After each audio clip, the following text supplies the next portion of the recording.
for me? Yeah. Yeah, let me walk you through what it is. All right, cool. So, again, thanks for taking the time out of your busy day. I really Okay. appreciate it. No problem. So, similar to the last data meeting that we had, just Yeah. want to give you an overview of what we're going to be talking about. We're going to take a look at the student work that they did based on the novel, the excerpt that they did. Okay. And we'll compare it to the exemplar that AP has, Yep. as well as identify a student exemplar. Okay. We'll figure out what we want our students to most focus on by identifying what that gap is. Okay. And then go ahead and plan a reteach to identify and address how they can close that gap and move Okay. ahead. Perfect. Sound good as an overview? Absolutely. All right, super. So let's get started. Here's the same packet that Okay. you gave me with all the student samples. I just scanned it for sake of ease Good. as far as referencing. So before we jump into the work that the scholars did, I just wanted to commend you with a gold star. When I was in the classroom, you had them walk through the key components of what imagery, metaphor, you were using figurative language, Okay. and the students were able to use that chart effectively and Absolutely. sort the evidence. So it's obvious that you've done a lot of the hard work Yep. in instructing them and making the examples relevant. So Okay. I think that was great. Thank you. Can you speak for a minute about what steps you took for the students to be able to understand those key literary concepts? Absolutely. So we did a lot of background knowledge on those literary devices first. So what I did was I provided them a list with about 20 to 30 literary devices. I told them to put a star or a little mark next to about 10 of those, and those would be their 10 go-to literary devices. So whenever they see a question like this on the AP exam that asks them to use literary devices, well, hey, if I'm comfortable with imagery, that's the one I'm going to look for throughout this passage because I know I can write a substantial amount on imagery. So imagery was one that a lot of students picked, and we front-loaded, but we reviewed the different literary devices and how authors use those. And we pretty much said, hey, well, if the question asks us to use literary device 1, 2, and 3, those are the literary devices that we're going to look for in this passage because they have it. We use graphic organizers pretty often just to sort our work so we can put it into a writing response, but I usually never grade the organizers because that's the planning part. I want to see the end product. So. That's all sounds terrific. So a couple things I hear you say is that you let the students choose what they are most comfortable with, Yeah. as well as you've already done the heavy lifting of identifying what they need for the AP exam. Absolutely. Okay, so great job. So moving ahead to this release passage that we did, let's take a look at what the exemplar is, Okay. which is going Which to be one? at the beginning of the packet. Let's take a look at, I think we should keep the bar high and Oh, look yeah. at the top one. Yep, Do you agree? I agree. All right, super. So taking a look at this, I know we're both very familiar with it because we've looked at it many, Yeah. many times. It's not new. What I wanted to is, as we're looking through this, keep in mind what do the students need to know in order to do this, Yeah. and what do they want? What are we asking them to show? So on the front page of the packet that I gave you, as we're reading through this, consider, and we're going to fill this out as the next part. The first Okay. part is going to analyze the exemplar, but Yep. while we're analyzing it, I wanted to give you a framework for that analysis. So think about, for the concept, what's the content the kids need to have? Okay. And then think about the show being more procedural. What do we want them to show in the essay? So I'm going to get my phone and just set a timer to Absolutely. keep us on pace. So why don't we take about maybe 2 minutes and just give a quick look to what the AP exemplar shows. All right. Okay. Before you do, Yeah. quick clarifying. So Go no ahead. is the content, right? So take a look on the chart as well. So if you look on the This chart here, I don't have this chart. YouTube, It's in the back. I need you one. Oh, I stole yours. Here you go. Okay. Perfect. All right. Sure. Got you. So, All right. Okay. This no, but perfect. that's an excellent question because we want to make sure that we're identifying them in separate yet equal ways. Okay.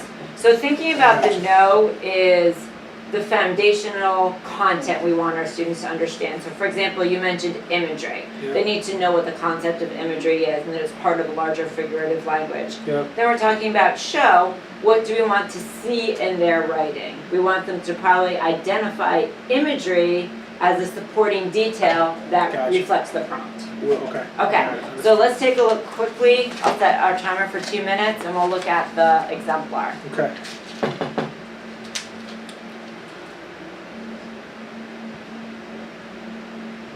I think that's the phone. I can't, I gotta, Yeah. you can figure it out. Okay.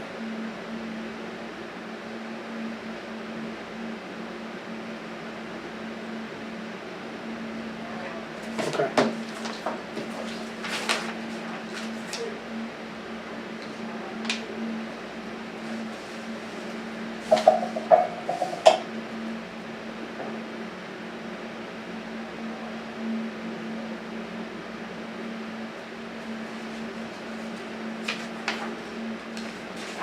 I'm sure you're very familiar with it, but if you needed to go back and reference the prompt, that's Yeah. on all the samples as well. Absolutely.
Is that enough time? Yeah. Okay, great. All right. What we can do next is I think this is so chock full of content, the knowledge that we want our students to show. Absolutely. Maybe we can break down exactly what those skills are. Oh, yeah. So what we can do, two things I thought. We could take a look at what this rubric says as well as the demands of the prompt. Okay. Perfect. Which one do you want to start with? Let's do rubric first. Okay, Actually, no. I'm sorry. Let's do prompt first and then rubric. super. Yeah.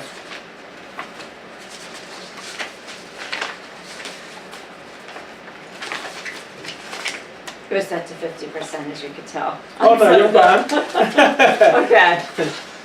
You teach me how to do that. All right, here we go. So, why don't you tell me from reading the prompt what you think are the key concepts students need to know? So the key concepts that the students need to know from the prompt would be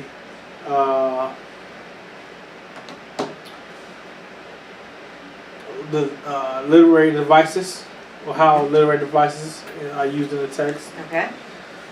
They need to know the relationship of women and men in the text. They need to know how to take a stance, right? Mm-hmm. And then they need to know how to connect literary devices to support the stance that they take. So not merely just saying, hey, this is the literary device that's found in the text, then connect why that use of the literary device was important to what they're arguing in the text. Great. So you turn stance into argument. Absolutely. So let's stick with that term of argument because I think that's more of a powerful skill than a stance. Yep. Okay, super. Okay, so based on what this passage is asking, as you mentioned, they have to understand what's happening in the story. What's the Yes. situation? They have to be able to use some of those literary devices. And then Yep. third is tying those together. Yes. Great. Now let's flip back to the rubric from AP, which is on our front page. Yep. Let's take a look and see if there's any other language that we should consider in this number 9 through 8. Okay.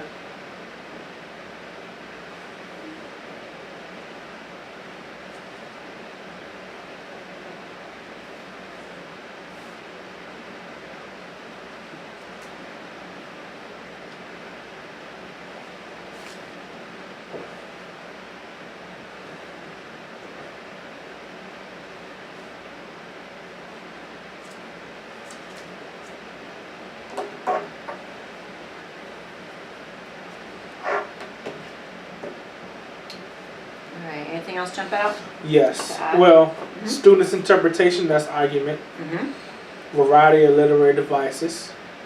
Mhm. Right. Correct. Engage through text through apt and specific references. That's textual evidence Mhm. or supporting details if you want to go back to argument. Mhm. Perspective analysis is apparent. Right. So that shifts the writing from summary to argument. Mhm. And then it goes back to sophisticated analysis. Okay. So dig deep into what was said to then connect to the point that they're trying to make. So we have a lot going on. Absolutely.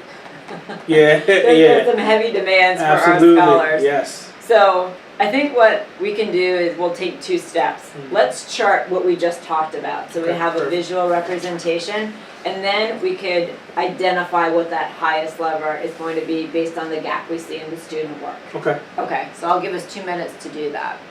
So to clarify, we're going to go back through the prompt demands, the rubric demands, and then we're going to come up with the no and the show. Okay. Okay? Sounds good. All right, great. And I think the more specific we can be, the better. So for example, when it's talking about textual evidence using imagery or personification or vivid language. Absolutely. Okay, great.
Do you need some more time? No, we're fine. Okay, super. What'd you come up with? So under no, I put capture the situation. Mhm. So actually know what's going on in the short snippet that they have.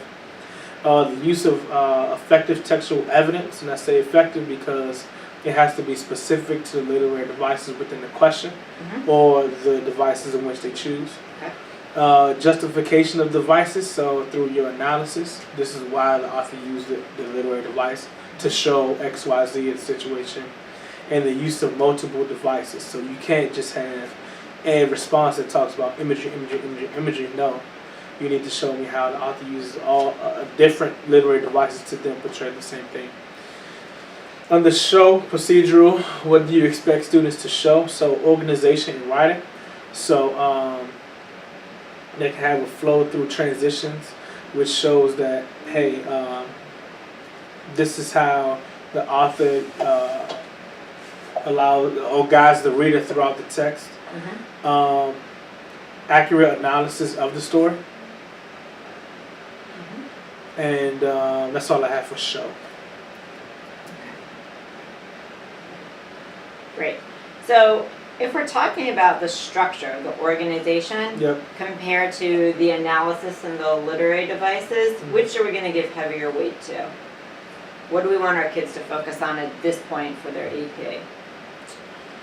What was the other one other than structure? So are we focusing on structure, or more are we focusing on the content that they're writing about? I think that we can focus on the content that they're writing about, I agree. because structure is it's not simple, but it's formatting. Like students can have a graphic organizer and say, hey, this is the structure that we need to write in, but you really can't give a graphic organizer in developing content knowledge. I agree, and it's Yeah. really, if the content is off, the structure is kind of Absolutely, irrelevant. absolutely. So I just wanted to make that distinction to save us time as we're looking through Okay. the exemplars. So I know we chatted earlier just to try to narrow our focus, and we talked about 2 student exemplars. Yep. Perhaps we could narrow it down to 1. Okay. So we have Ms. Rogers and Ms. Patterson, Oh, okay. who was very happy when I told her that we were discussing her passwords, by Sweet. the way. Yes. So Okay. if we're using the chart that we just talked about, Yep.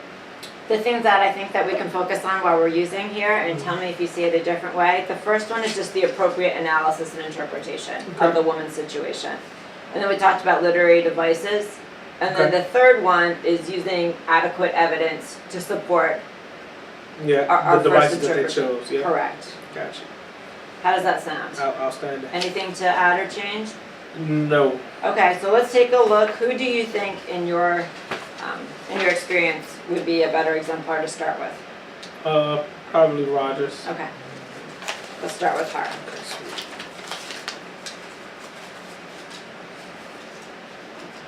So now we're going to look at her exemplar in comparison to the AP exemplar and identify what those biggest gaps are. So what do you say, about 2 minutes to get that done? 2 minutes to review Rogers, Mhm. and then, yeah, we can Okay. do 2 minutes. As you can tell, I'm partial to 2 minutes in these student I talks. like 2 minutes.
Okay, great.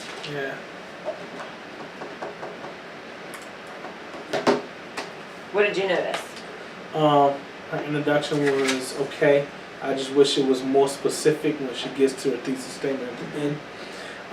The second thing is that her analysis is very, very shallow, to the point where she addresses the literary devices being used, only uses one piece of evidence to support that device. Mhm. Instead of giving a deeper analysis, she does that for two. And it seemed like she ran out of time because the last part says another device that was used throughout the story is foreshadowing. So that goes into the use of multiple devices, Mhm. but she glances over the use of these devices very, very shallow. Agree. So at this point, we're just checking that it's a more compliance, that you can see evidence, but it's Yep. not the deep analysis or argument we are Exactly. looking for.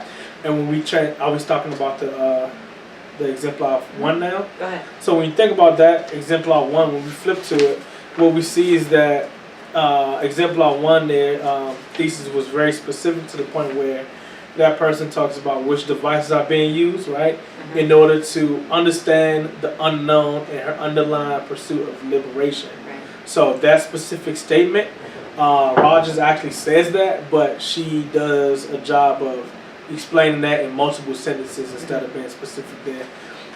Secondly, the exemplar uses approximately 2 to 3 pieces of evidence each device. Mhm. This shows that, look, that person really understood what was going on through the text, and the use of literary devices in the text was apparent, and she could pull the exemplar could pull those out and then connect it back to the pursuit of liberation. So that third part, that connection was Absolutely. very apparent. So being specific, depth of knowledge with literary devices, and then connection back to text. I think those are the things that we talked about. Yes, right? sir. We're right on track. Okay. Okay, great. So now what I think might be a good next step is take a look at the rest of the classwork. Yeah. You obviously have a lot of papers here, so perhaps we can be deliberate and do it together, and Absolutely. we can sort them into a 1, 2, or 3, with Ms. Rogers being a 3. Yep. And we can see who comes close. And let's be mindful of what you just identified, which Yeah. would be the specific literary devices, the evidence, and the connection to the situation. Yeah. Okay. Are there specific students that you do want to look at as we're going through this? Yes. Okay. Let's see. Are these numbered? No. Oh, did we want to look at the second student that you identified also? Well, it's up to you if you would like to, or we can just keep going through. A lot of this class I didn't get a chance to look at their papers, but the first block, a lot of them are just being specific and getting that first thesis statement down. I do want to look at this one here, but you said the handwriting. Well, yeah, we'll take a look. Oh yeah, especially I think he wrote his pencil. Okay, great. What do we notice? Okay. So this is.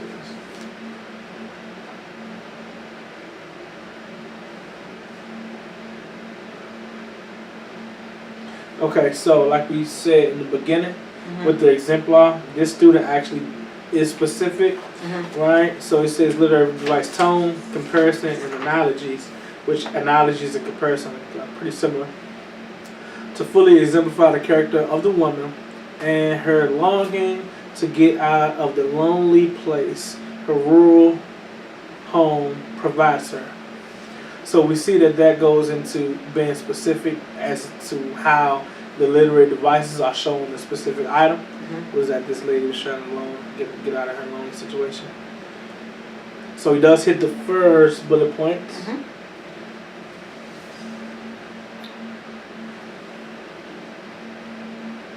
Okay.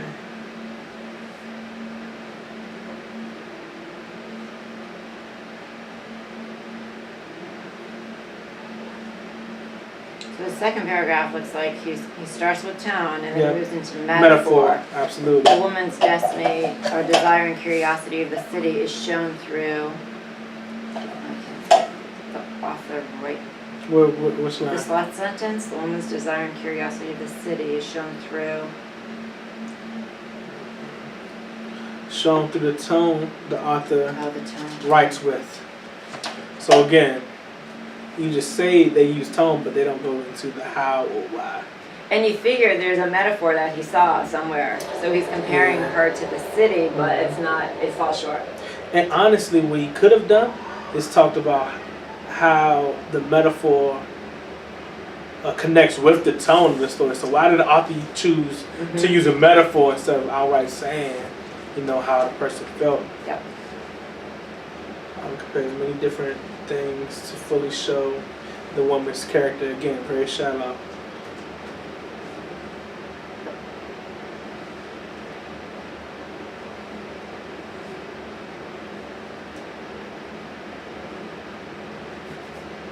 Yeah. Yep, that goes into the accurate use of literary devices and explain. So when we think about the exemplar, this student uses one piece of evidence each. The exemplar uses multiple, and then the exemplar does a good job in connecting back to the overall theme that is discussed in the beginning, where this student doesn't connect it back. And I'm surprised, knowing what Aaron's capable of doing when he talks about consecutive analogies. Yep. It almost seems like a cop-out. Yeah. Of course there's a There's sequence to it, and there's yeah. going to be an analogy, so tell me what they are and why they're important. Yeah, and honestly, if he says consecutive analogies, then that leads into the point of meeting where the exemplar, excels at, with using multiple pieces of evidence to show one literary device. Yes. So I think that's a teachable moment that we really need to harp on for this student. Okay, let me ask you, would our time better be spent planning a reteach at this Absolutely, point instead yes. of keep going through it? Yes, yes, Okay, yes. so I think we've looked at these already, and so Yep. now we have a handle about where Okay, we are. good. Okay, great. So now what we need to figure out, we've identified many misconceptions. Okay. Let's talk about what the highest misconception is, the gap between that exemplar and Okay. our student writing, and try to narrow down what we want to focus on. Okay. So it looks like if we could unpack that a little bit, what's the error or the misconception the students have, and then what does that reveal to us? So I think the highest misconception that we have, especially in their writing, is being specific and going in depth with content. When you say going in depth with content, can you elaborate a little bit? Absolutely. So a lot of times they say, well, author uses literary devices to explain the situation of the character. Well, what was the specific situation that you're trying to explain? So being specific of what you want to argue and using content to connect back to your argument. So let's talk about using that word content. Yeah. Are we using content, or are we using literary devices, or are we using textual evidence? What are we using to support the argument? Textual evidence. So what comes from the text? Okay, I'm going to push you a little bit more. Okay. Based on what this prompt is and what we're asking the kids to do we want to specify literary devices instead of evidence, or do you want to use evidence because we're talking about an argument? Well, I think that it will be better served to do evidence, because every question on the AP exam, question 2, doesn't look like this one, to the point where certain question 2s will give you 3 specific literary devices as suggestions to look for.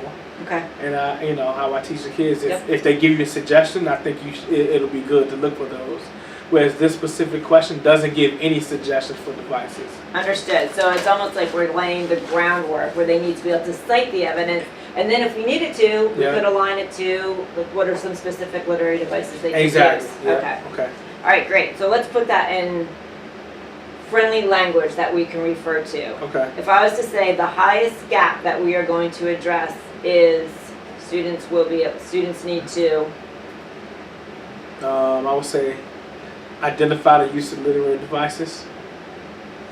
is it literary devices or textual evidence? Let's be specific. Okay. It will be textual evidence, Okay. because So the first part that we talked about with the textual evidence, it needs to be hooked to that argument.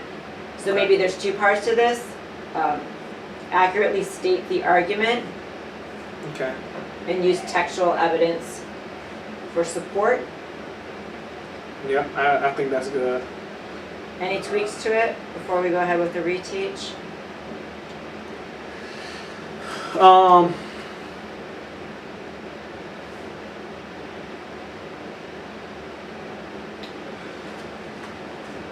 when I think about this, we hit the two major points. So I accurately state the argument, identify the use of textual evidence to the argument stated, but I think we should add somewhere in there literary devices. Okay. But I don't know exactly where, because if we accurately state the argument and then textual evidence to connect that, the use of a literary device will kind of be in the middle, because you're using the literary device to frame the evidence that you pull. You understand what I mean? I do, yes. So I guess there's two ways to look at this. The way you just said it, you're using that literary device to first identify it as evidence, and then state why that's important. Absolutely.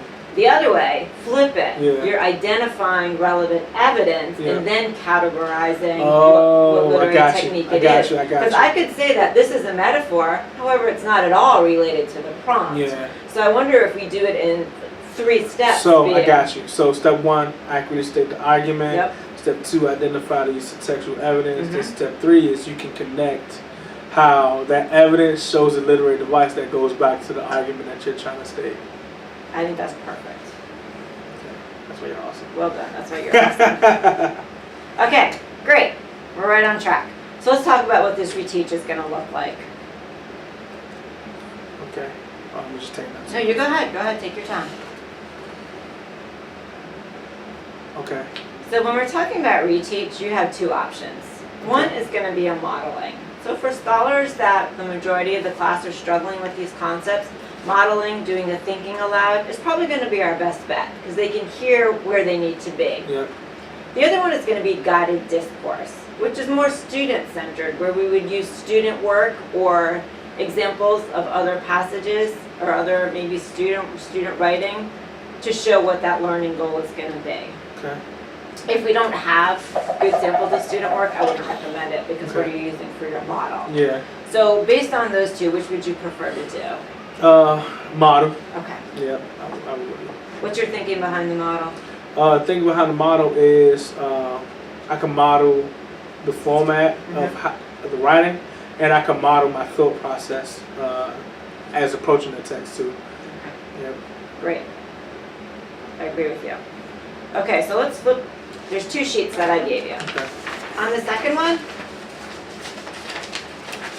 I thought we were going to do modeling as well. So we're on the same page, so that's what we got. Perfect. Okay, so at the top, I just gave you a structure for regardless of what the skill is, this is how to do an effective model reteach. I got you. Okay, so just giving you some parameters here.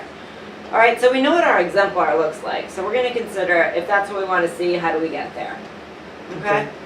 And now what we're going to do is we're going to think about how we can show the students how to think in a way they can replicate on their own. We don't want them just to be able to think and understand how the woman is unhappy in her situation only to this. We want them to think, how can they analyze the situation and cite evidence for any passage that comes in front of them. Absolutely. Okay, great. So why don't we take, we've got about 15 minutes left. Why don't we take about 2 or 3 minutes and independently walk through what these prompts are, and then we can compare